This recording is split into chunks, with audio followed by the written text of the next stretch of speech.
महापुरुषों, बड़े प्यार से कहिए धन निरंकार जी। महापुरुषों, लगभग 500 वर्ष पहले की बात है कि दूनी चंद नाम का एक धनाढ्य व्यक्ति लाहौर में रहता था। पैसा इकट्ठा करने की धुन सदा उसके सिर पर सवार रहती थी। लोग बताते हैं कि जब उसके पास 1 लाख रुपया हो जाता तो वह अपनी हवेली पर एक नया झंडा गाड़ देता। इस तरह करते करते उसके घर पर 20 झंडे लहराने लगे। श्री गुरु नानक देव जी मानव कल्याण यात्रा करते हुए जब लाहौर पहुँचे तो दूनी चंद को भी उनके दर्शन का सौभाग्य प्राप्त हुआ। दूनी चंद श्री गुरु नानक देव जी के व्यक्तित्व से बड़ा प्रभावित हुआ।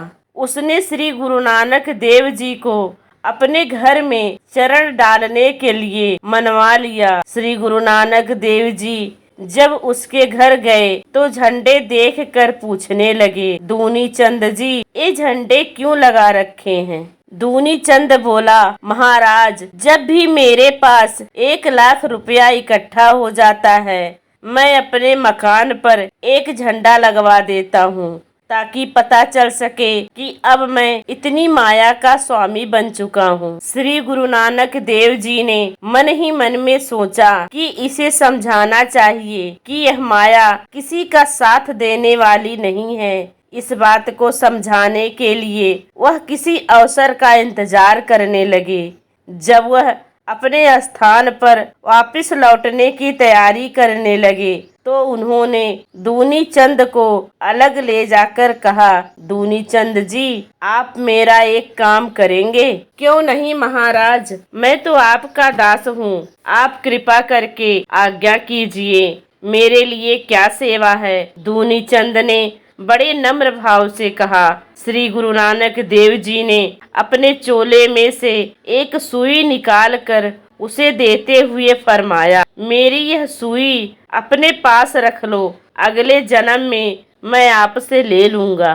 तदोपरांत आशीर्वाद देकर श्री गुरु नानक देव जी अपने निश्चित स्थान की ओर चल पड़े। उधर दूनी चंद की पत्नी हैरान थी कि मुझसे छिपाकर गुरुजी ने ना जाने मेरे पति के कान में क्या कहा है। पत्नी ना रह सकी तो झट से दूनी चंद से पूछ लिया कि तुम्हारे कान में गुरुजी ने क्या कहा था। दूनी चंद ने बताया, उन्होंने एक सुई संभालने को दी है और कहा है कि अगले जन्म में ले लूंगा। पत्नी ने हैरान होकर कहा, तुम अजीब आदमी हो, तुम्हें क्या इतना भी नहीं पता कि मरने वाले के संग कुछ नहीं जाता? फिर तुम यह सुई कैसे अपने साथ ले जा सकोगे? गुरुजी ने जरूर कुछ और कहा होगा। हैरान होकर दोनों पति पत्नी गुरुजी के पीछे दौड़ पड़े। पास पहुंचकर दूनी चंद ने कहा, आपकी बात मेरी समझ में नहीं आई। आपने कहा है कि यह सुई आप अगले जन्म में मुझसे ले लेंगे, परंतु मृत्यु के समय मैं इस सुई को कैसे साथ ले जा पाऊंगा?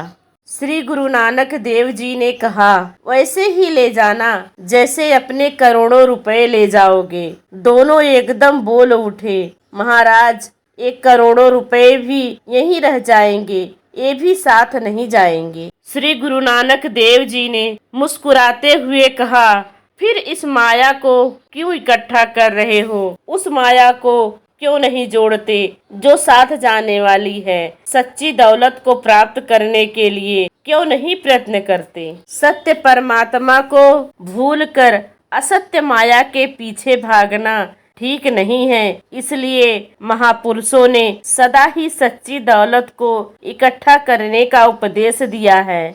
जीवन यापन के लिए माया का अपना महत्व है। महापुरुष इसे नकारते नहीं, लेकिन माया को ब्रह्म के ऊपर प्राथमिकता देना किसी प्रकार भी ठीक नहीं है। महापुरुषों, बड़े ही प्यार से कहिए धन निरंकार जी।